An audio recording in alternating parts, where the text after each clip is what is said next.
Ассаламу алейкум, құрметті Шебер Перизат каналының оқырмандары. Сіздерге бүгін осындай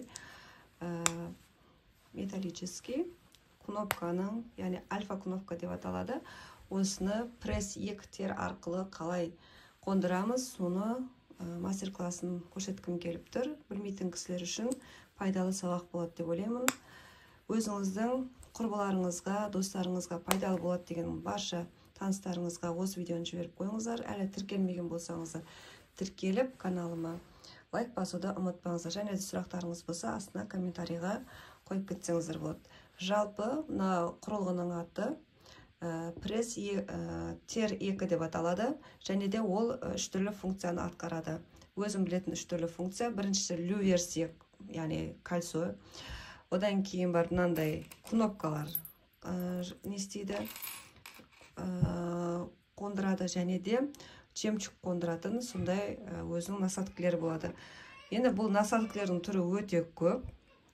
Мынау біздің кнопкаларымыздың размеріне қарай бұның да насадкілері өзгеріп отырады. Қазір сіздерге мінекей осындай насадка, бұл осы именно альфа деп аталады. Мынау кнопкалар осы менде 1,5, яғни 15 мм. Мынаның ұзындығы, яғни жалпы өлшемі 15 мм, яғни 1,5 см. Осыны біз қазір матамызға қондыратын боламыз. Ол үшін біз осындай насадкілерін пайдаланамыз. Мінекей қараңыздар. Осындай 4 насадкіден тұрады. Және де бізде мына жерде бұл кейде мына жері не болуы да мүмкін. Гелевый сияқты да түрі болады, және осындай да түрі болады. Енді сатып алатын жерлеріңіздің жақсылап сұрап, кнопкілермен бірге алып алғандарыңыз дұрыс болады. Және де мына екеуін басқа насадкілерменен шатасып кетпеу үшін бұлай бөлек, әрқайсысын бөлек-бөлек жинап жүргеніңіз дұрыс болады. Міне мына екі насадка, бұл біздің кнопкамыздың үстіңгі жағын қондыруға арналған. Ол үшін міне мына жалпақ жағын, бұған біз мынаны қоямыз. Міне осылай. Бұл біздің мына астыңғы жағына қондырылады, астыңғы жағына.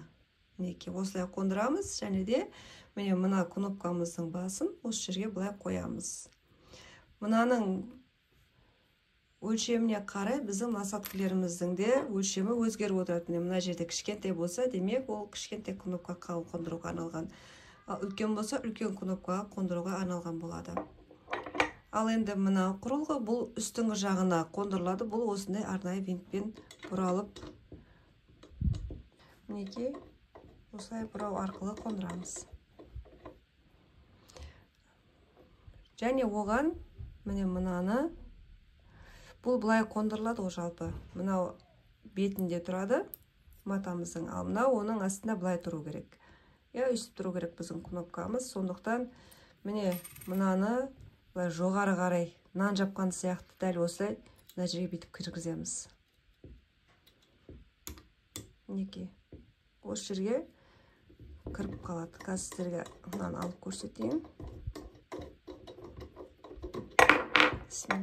Мінекей осылай қондырып алу керек.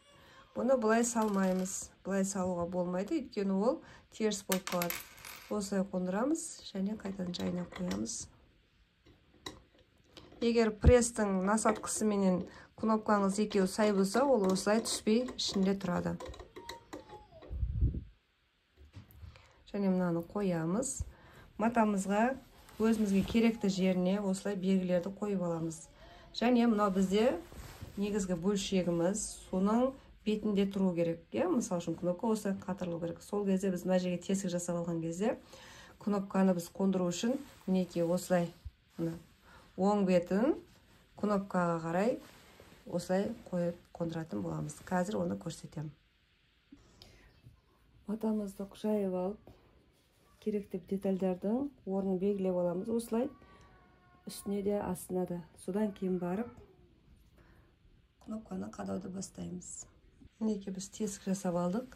Енді біздің оң жағы кнопкамыз көрініп тұру керек. Мынандай болып. Сондықтан осыны бұлай ондырамыз. Мінекей біздің кнопкамыз көрініп тұр.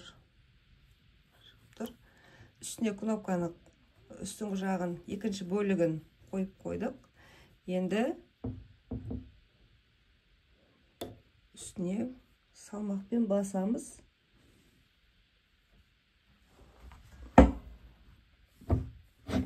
Сымды.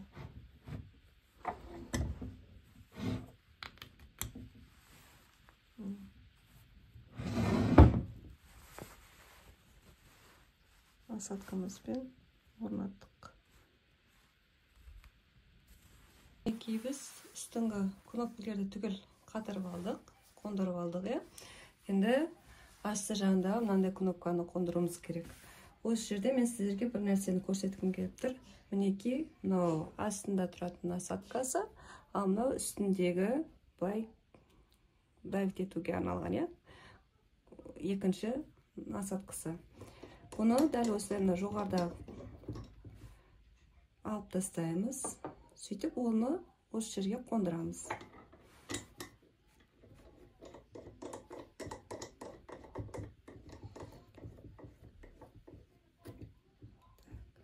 Енді мынаны алып, бұның орнына мынаны қоямыз. Енді қыздар қараңыздар. Мына жердегі қараңыздар, мынаған мынандай да түрлері болады. Яғни мынау біздің алып жатқан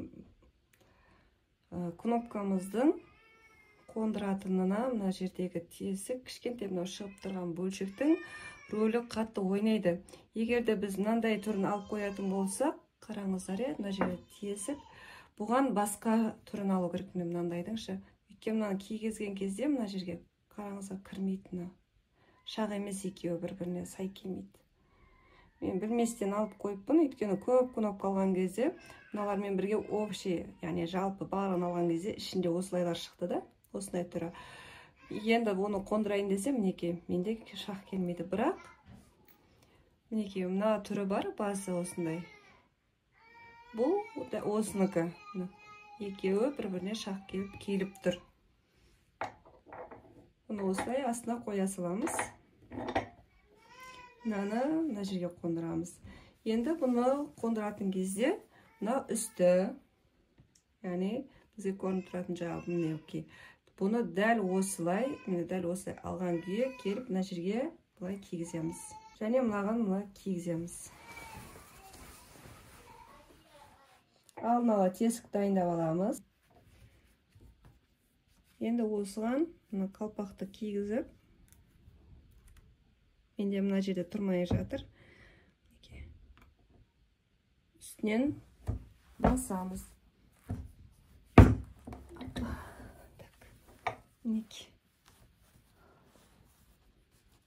Кнопкамызды кигізіп. Тағы да біреуін солай көрейік. Асты жағынан кіргіземіз.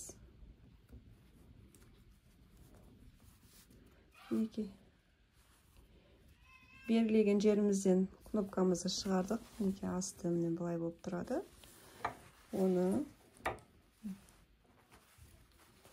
жаңа тесікке дәлдейміз. Және үстінен қалпағын кигізіп.